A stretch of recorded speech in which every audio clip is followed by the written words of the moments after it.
Je vous salue, bien-aimés, à vous tous qui êtes en Jésus-Christ, à vous tous qui êtes insatisfaits de l'état de votre situation, de la situation des choses dans votre famille, de la situation des choses dans notre pays ou dans le monde. À vous tous qui aimez la justice, à vous tous les chasseurs, ou bien je dis les amoureux de la vérité, les amoureux de Dieu, je voudrais initier dans ce court message un partage que nous allons faire, une suite de partages que nous allons faire concernant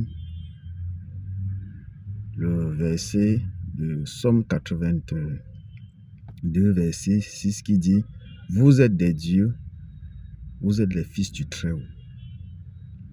Ainsi, la Bible affirme que nous sommes des dieux.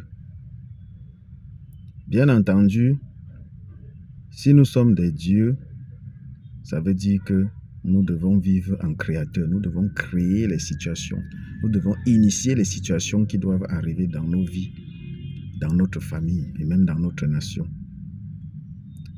Le contraire d'être des dieux, c'est d'être un homme, c'est-à-dire un homme animal, c'est-à-dire qui subit tout, qui est un esclave des situations. Ainsi, le Seigneur Jésus-Christ a dit dans Jean chapitre 14, verset 12 que vous ferez les œuvres que je fais et vous en ferez de plus grandes.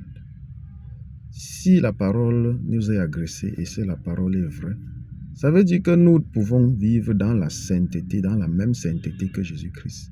Nous pouvons vivre dans la même justice que Jésus-Christ a vécu.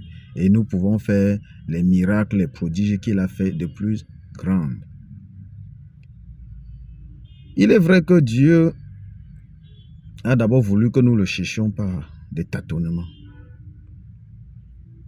C'est-à-dire, au début, nous étions dans les fausses croyances, les fausses religions, ou bien des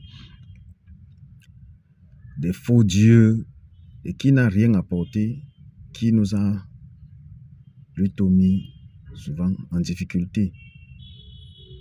Mais Dieu dit que nous sommes des dieux et nous devons croire. La question n'est même pas... La question qui est là maintenant, c'est comment revêtir notre divinité et marcher dans cette gloire-là. Et c'est ce que je compte partager dans une suite de petits messages jusqu'à ce que nous entrons dans les